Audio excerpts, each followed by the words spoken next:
Hey, welcome back to Talk Horror to Me, the only horror movie review podcast that stays away from the ballet. That being said, before we bring in Carly and hopefully Brooke, let's see what we're looking at tonight.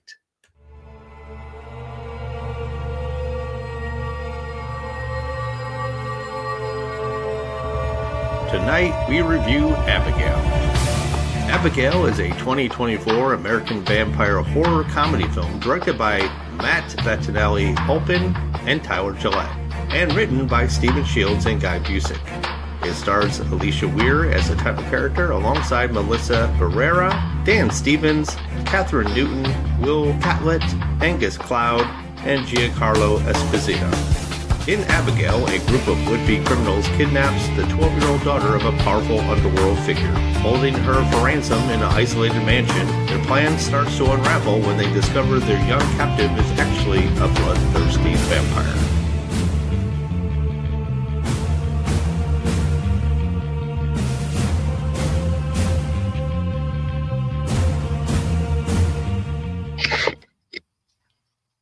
Welcome, one and all. Hey, ladies, how are you today? Hi. Wonderful. Hi, Brooke. Hey, Brooke. I was in the restroom. Well, anyway, I could make a really bad joke right now, but I'm not going to because it's about things being explosive. And I'll just let you know, I picked this film, and in this film, there were some very explosive moments. Yes, I love. But I heard from Carly that she loved this pick, so I want to hear, Carly, from you what you thought. oh man, well, I knew going into it a little bit of what it was about, and I normally don't know much about the movies, but I didn't know it was a horror comedy. So I was laughing and I was having fun, and these characters were just outrageous. And the little girl, oh my God, she did such a phenomenal job between playing innocent to ruthless to her whole range was fantastic. And I was really impressed with her. And I had a lot of fun. It, like you said, it was pretty explosive in places. And I was just when they were going over who was who, when she was telling who was who, I was kind of sad that we missed out on the first two, because I would have liked to know what they did. Yeah. I hear you. But you know what? Oh, God, Sometimes there's got to be lambs. Got to be lambs to the fun. slaughter. Yes, I had so much fun watching this movie. All right. Well, how about you, Brooke? Did you also have a fun time? Yes. This is the first vampire movie that recently came out that I liked. That was really? Yeah, that was decent. It was decent. Oh. I was like, all right, I liked it. Yeah. All right. So you didn't like Renfield? No. Okay. Really? I remember we talked about it, but I don't remember what your take on it was. So okay. So what made this vampire movie stand out as something you like versus other ones? Okay, like Carly said, it was funny. So that's what kept my interest. It was funny. And Angus Cloud is in it, and it was his last film, before he passed. So that's one of the main reasons why I wanted to watch it too. Yeah, he was on Euphoria, I believe. Yeah. It was sad. I mean, I saw at the end they did the little in loving memory of, and I'm like, I had to go back because I didn't know which one it was, Agnes Cloud. But I'm like, oh no. So yeah, it was pretty sad to see a up and comer kind of have that happen. For myself, I love this film.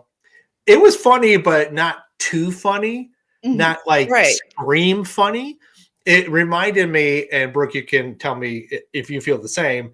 It reminded me of 13 Ghosts, where it's all about a group of people who are supposedly either experts or unaware, being basically caught in a house and trapped inside with, things that are going to kill me.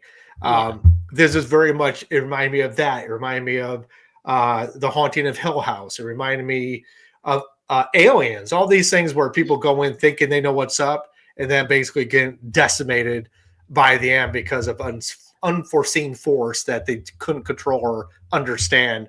And for some reason, I love those because there's so much jeopardy right at the beginning. It's like you're locked in, and it's like, and now it's all about like how do we survive.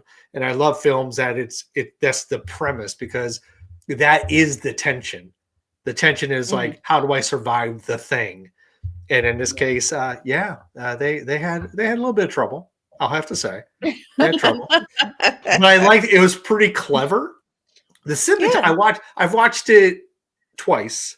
Watched it again last night in prep, and like the cinematography is so good. The set design is so good. Like the color palettes from being very washed out gray to like kind of muted to like really sepia tones like throughout was just so. And then every time there was a blood scene, that red, everywhere that red popped up was so in your face. And so I thought that whoever did that design, it just really elevated the film from something that could have just been a one and done.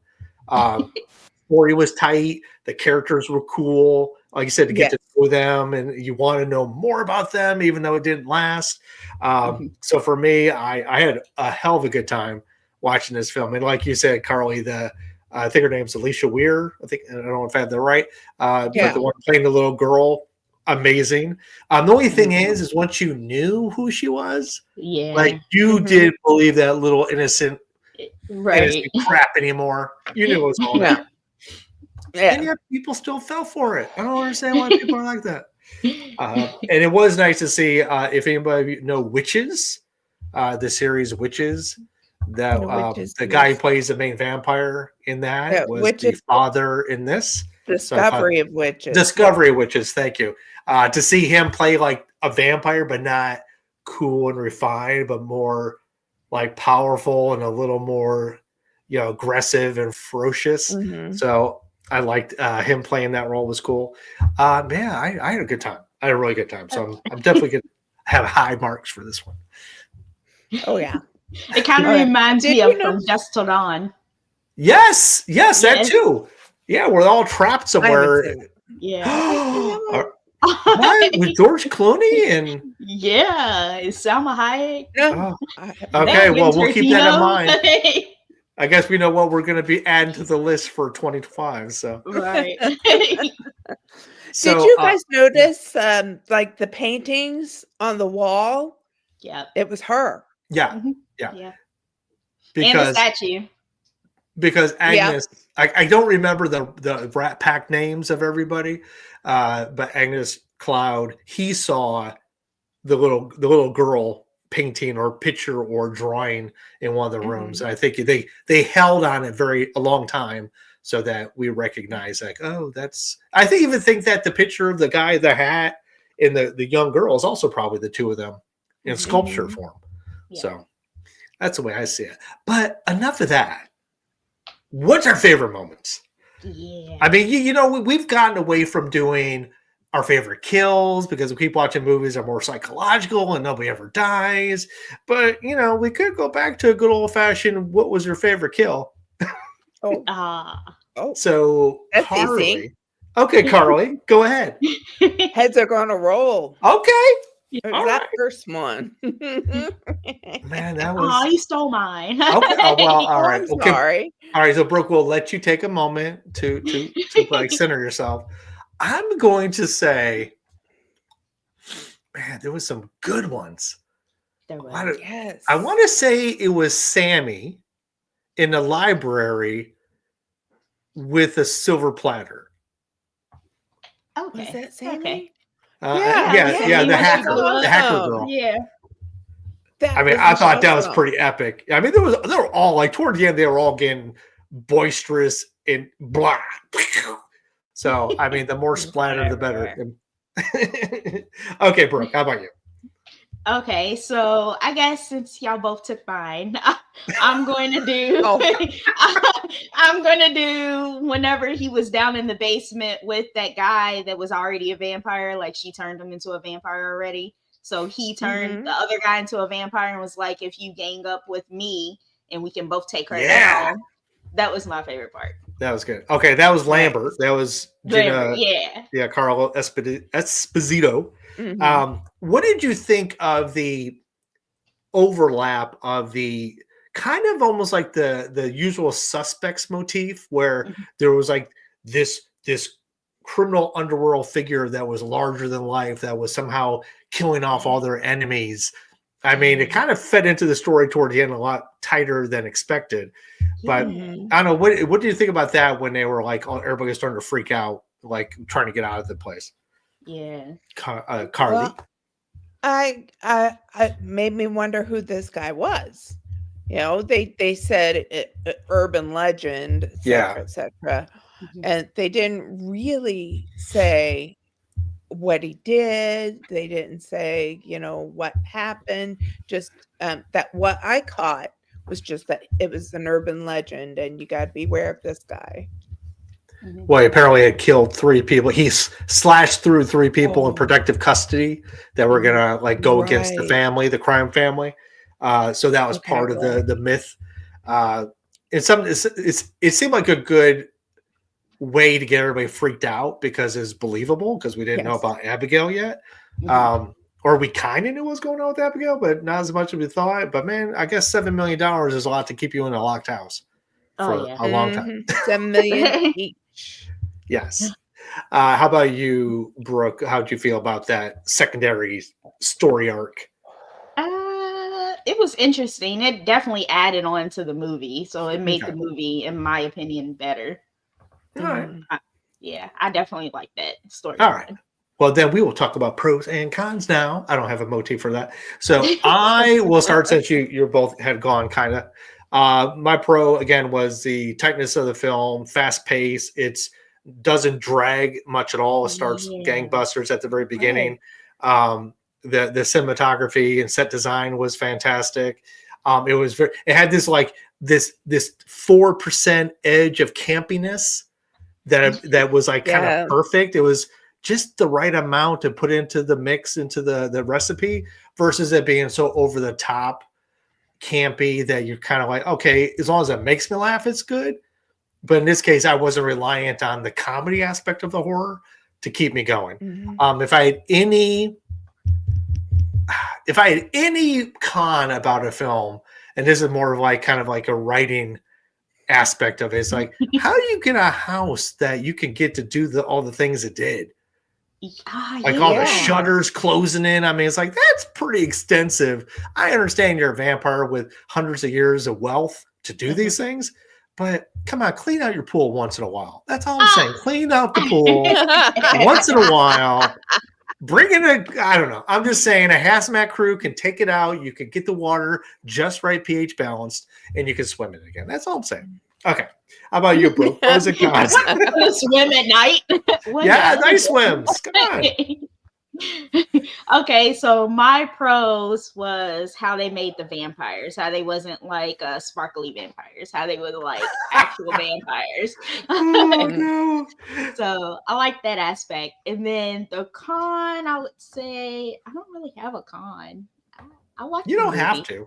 If you don't have a con, you can just say no con. No con. No con. Okay. Now I have to say though, this shows the generational gap between you, Brooke, and me, where you're like, I'm so glad it's not a glittery vampire, whereas we, who have been living through, the 70s, 80s, 90s, were like, what the hell, a glittery vampire? What's that crap? It's like glittery vampire was the new thing. But I did like the fact that all the mythos behind vampires was all bullshit except for sunlight. So I thought that was kind of hilarious. Yeah, go ahead. That was Carly. Hilarious. Well, my pro is the cast. They did a great job. They made me laugh. They made me, think. They did a great job. The cast as a whole. My only con is, like I was saying before, we don't know what the other 2 were there for, and I want to know. Now, which other 2 are we speaking about? The first guy 2 that died. Well, the black guy was the sniper. Yeah. So he was there for their original getaway. No, No, I We mean didn't get to hear his story, like why he was there. story. Other behind than being Yeah. a Marine. Yeah. Okay. Yeah. Right. Oh, you just want to hear their stories, not like what they were for. Okay. Got it. Yeah. Right. Got it. All right. Because, the one guy's a wheelman, the other guy's, Yeah. yeah. Yeah. And what we, Everybody did their part so well. yeah. Yeah. And I isn't like when you just drew a me. penis on his face. She was like, "What's that on your face? Is that a penis?" That seems to be a recurring theme because I just watched Blink twice.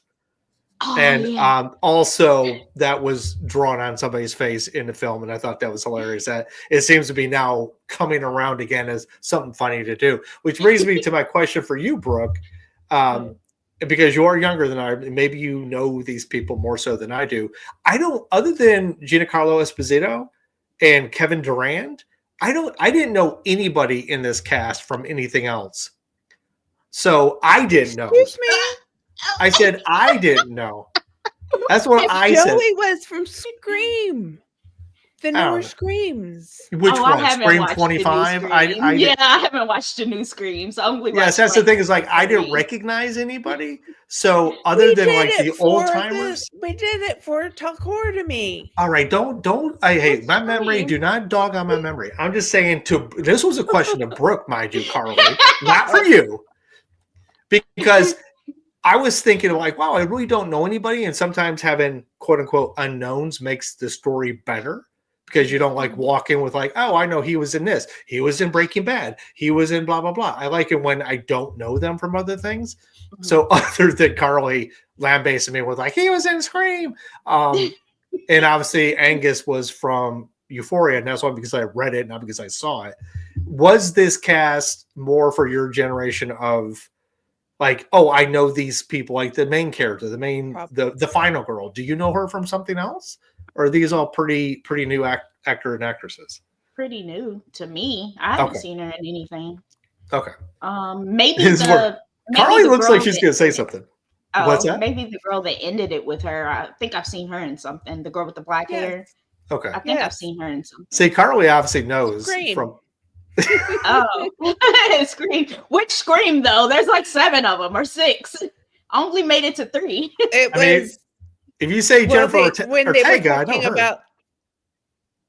When they were talking about the core 4, because I got so upset because that was part of my book. Oh, that's right. He was in that one. All right, so that's the one. Okay. See, I was so focused on Jenna Ortega, I didn't notice anybody else in that. Okay, got it. That's her sister. Got it. See, that's where I say it's like I don't recognize these people, therefore I don't have other things to like tack them to that kind of pull me out of the story a little bit. Yeah. Which is probably why it was good that Esposito wasn't in the film that much because all I would be thinking about is fried chicken if that was the case. That's funny. I'm just saying. That's how like I said, I think it's better when you're paying attention to the story and the character, not the actor or actress.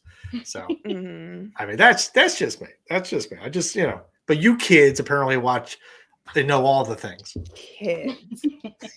Oh. Thank you. You're welcome. You're welcome. Maybe I should just pay attention more. Maybe my problem is I don't remember anything except for situationally. So that's okay. I'm okay with it. All right. So before we come down, well, actually, we're really close. So we might as well do it. We need to rate this film. And I am going to pick because she seems so excited about a vampire film that's not glittery.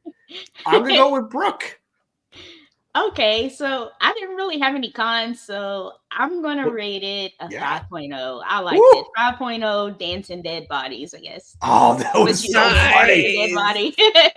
Nice. That was so good.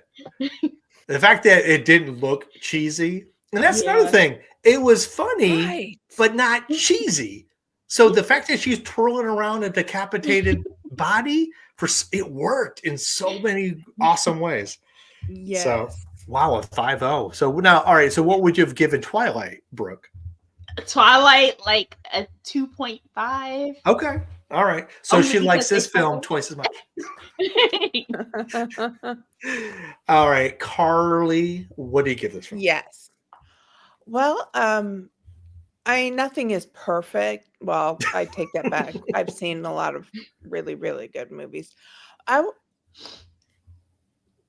just because I don't know the story of those two, I'm going to take off 1/10 of a point and say 4.9 Pinky Promises. That was that broke my heart, by the way. Which is ironic because the entire film, that Pinky Promise was supposedly in place, yet our girl was constantly trying to kill that little girl. So I was like, I don't know how I feel about this multiple time broken promise, but I did like that it was the thing that happened at the end. Oh, that was really heart-wrenching in a lot of ways. Yes. And then even after that, the scene after that I'm not going to talk about, but the introduction of the other character where there was a little standoff.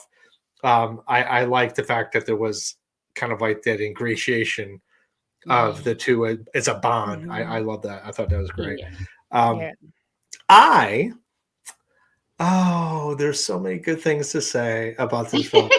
I want to give it 2 ratings because it was just so good. I mean, I did love it. I did find it just super enjoyable to watch, well put together, reminiscent of all the other type of films that really kind of grab me really quick. I always love films where you're like, well, you're locked in with us now. What you going to do about it? And then you got to live till daylight kind of thing.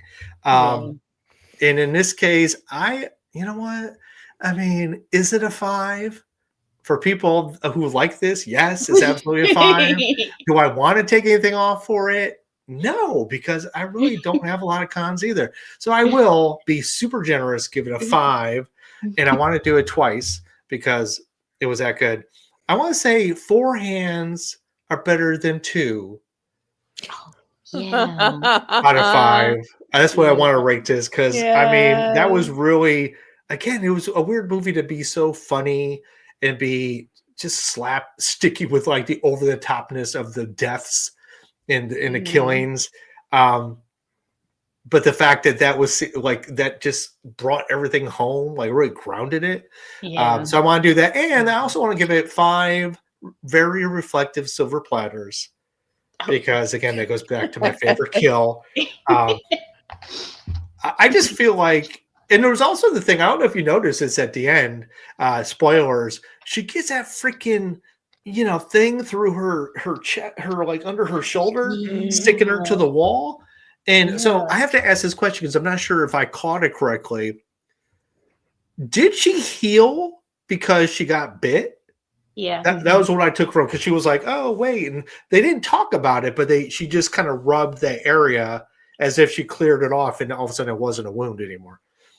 Yeah, so how come she turned back human after she killed him? Because her predecessor, but he killed the black guy, and he was still a vampire. So how was he still a vampire? But he killed him. So how does that work? Ooh, they had a boo-boo. Yeah, that's what messed me up in the movie. I was like, how'd that happen? I want to say I want to give this now a 3.5 out of 5 because obviously. Wait, but let's think of. Wait, oh my God, do we have time to think about this? Okay, so Lambert lets him and feeds him. Yeah. And then he's fine. And then Lambert, maybe because he killed his own master. Was that true? Well, did he killed his own master, right? Well, yeah, but she killed her own master too. That's true. But she had a hand. Wow. Yeah. Okay. We found a massive plot hole I didn't even notice. That happened. Yeah, because she made a point to say that, like, "Oh, you're fine now." Yeah. Oh man, interesting. Okay. All right, sorry guys, I'm giving this a 2.0 out of 5 for vampire mechanics. And as we roll into right before we're going to close out on this Abigail movie, other than that glaring error that all of us miss, I should have never said anything about the wound. I would have been blissfully unaware and ignorant and been very happy. I really think that anybody who loves the genre, anybody who loves a little bit of comedy in the horror, a little bit of like that trapped in a house feel, whatever that situation is. If you like that kind of horror, It's definitely worthwhile. It is well done. It got some over the top kills, and you actually care about the characters enough that you're just like, they're not just cannon fodder, that you're just like, whatever. You actually care. They do enough to like give you an insight to want to have them succeed. So with that being said, I don't have anything more to say. So I guess we have to find out what's next and who's next. And we all know who's next is. No, it's Brooke. No, it's you, Brooke. Yes. It's you, Brooke. Oh, okay. We're doing heretic. How do you say it? Am I saying Heretic. Heretic. Yeah, okay, Heretic. we're watching Heretic. And on? that is to be clear, this is the Hugh Just came Grant. out. The Hugh Grant Heretic, not the supernatural Heretic, Right. the Heretic. This is just Heretic. So if you wanted to follow along, make sure that's the film you're watching with Hugh Grant and 2 Mormon female missionaries. And I will tell you this, Brooke, I've already watched it twice. And You still love it? I love it. I love it to death. I can't wait till Carly What's watches on? it. Oh, you'll be it's watching on. this. It's This new. It's new. Oh, So it's so Carly, you'll new. have to talk to Brooke about access. Yeah, you got. So anybody else, it is brand new. It is still on, VOD. So you would have to rent it if you want to see it. But we are in the throes of it and we have access to it. So we will be watching it. And I can't, the dialogue alone, guys, for Heretic by Hugh Grant, freaking amazing. It's amazing. It is really more of it's a 3-person play in actuality. And it actually could be a play, in all honesty, the way it's kind of structured out. So love it. Can't wait to see it on Broadway. So that being said, again, if you love horror comedy like a Renfield, like a 13 Ghosts, like the remake of horror on Hill House, or Hill House. Oh, Hell House too, actually. Those type of movies, which were super popular in the late 90s, early aughts, coming back around again here in 24, 25. Abigail is definitely worthwhile. I think it had a theatrical release, but it didn't do crazy well because things in the theaters now are either billion dollar moneymakers or come and go within a couple weeks. So, but I think if you have access to it, which is on Amazon Prime for Abigail, definitely give it a watch. And for all of you hoping a Heretic is going to be free for you, think again. sorry. Not by next week. But with that, ladies, Carly, you're amazing. Given all the loves. I forget how you told me to do it. So just I forget how. I know Brooke showed me how, and I forgot how to do it. I don't know. Anyway, so love to you both. And Brooke, hey, next time, don't tell people you went to the bathroom. That's all I'm saying. So with that, bye, Brooke. And with that, Carly, keep being amazing and get those book sales. Keep cranking them. And to our audience, we love and appreciate you, and we love for you to hang out with us on Sunday nights. And remember, we're always here to scare you later.